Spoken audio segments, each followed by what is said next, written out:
when we want to add these fractions together, adding and subtracting, you need the denominators to be the same. So if you take a look at this denominator, it has a 3 and a b, this one has a 2 and a b. So to make them the same, this denominator would need a 2, and this denominator would need a 3. So what I'm going to do is multiply this fraction. I want the denominator to have an extra 2 in there, so I'm going to multiply the denominator by 2. Whatever I do to the bottom, I've got to do to the top. Okay, so times 2. This one needs a 3 in the denominator, so I'm going to multiply this fraction by 3 in the denominator. What I do to the bottom, I've got to do to the top. And so now that we have this laid out, multiplying the numerators together, 2 times negative 4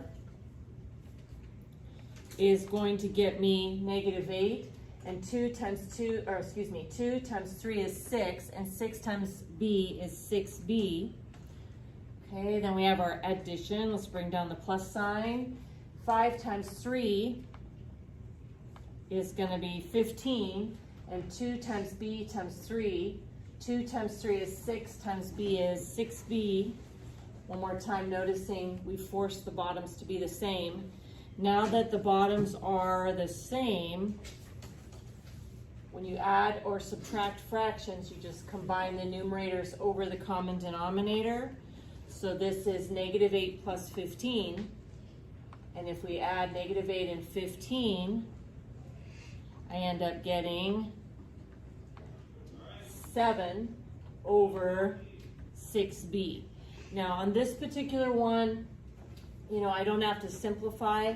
Nothing fits into 7 and 6, so it's finished. But just say that after I did this, that the numerator was an 8 and they were both even. I would want to divide them both by 2.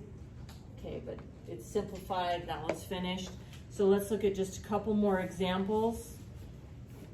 Okay, so this one here, negative 5 over 6b plus 2 over 9b. Now this one's not maybe as obvious, so if the denominators are maybe a little bit bigger, something that you can do is break them down into their prime factors. So you think about 6 is made out of 2 times 3, so 6b is the same as 2 times 3 times b. Okay, the number 9 is 3 times 3, so 9b is 3 times 3 times b.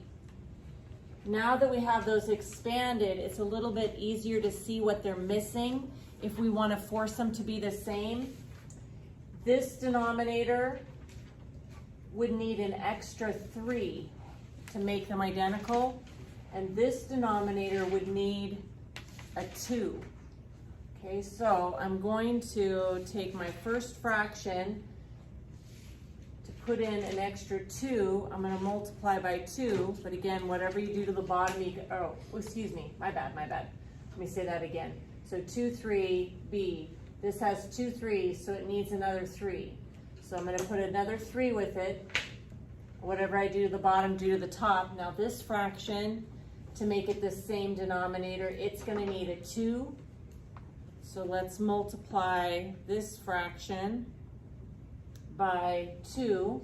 What I do to the bottom, do to the top. Okay, now I went ahead and maybe did an extra step I don't need to do. But this new one here, we have 3 times negative 5, and that is negative 15. I just wanted to emphasize that this new denominator is 2 times 3 times 3 times b. So I didn't multiply them together. I'm going to bring down the addition. Okay, and then the next fraction here, positive 2 times positive 2, so we have 4. And then the denominator is now 3 times 3 times b times 2. Again, just emphasizing they're now the same. I'm not going to change much here. The numerators are still negative 15 and 4. We're adding. but 2 times 3 is 6, 6 times 3 is 18, and 18 times b is 18b. Okay, they're both 18b. Many of you would just go from here straight to here. Now that we have a common denominator, we can combine negative 15 and 4 over the common denominator. Negative 15 and 4 makes negative 11. So I have negative 11 over 18b. Now keep in mind, when you have a negative fraction, the negative on a fraction, you can put it with the numerator, the denominator, or out to the side. I would probably write my final answer as negative and then 11 over 18b. Okay, so one more example.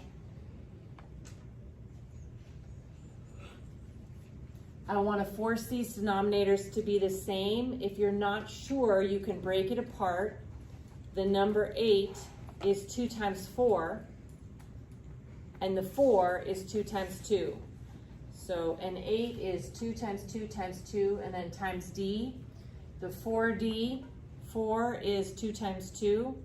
So if we're trying to force those to be the same, this one needs an extra 2. And if it had an extra 2, it'd be exactly the same as this one.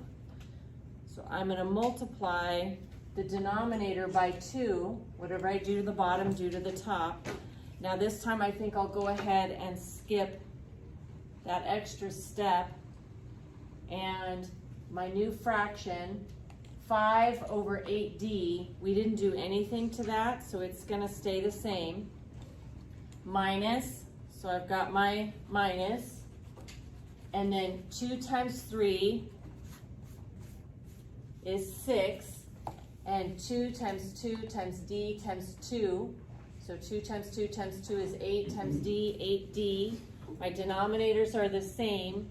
Now we're going to be able to combine the numerators over the common denominator. So we have 5 minus 6 over 8d. 5 minus 6 is going to give me negative 1 over 8d.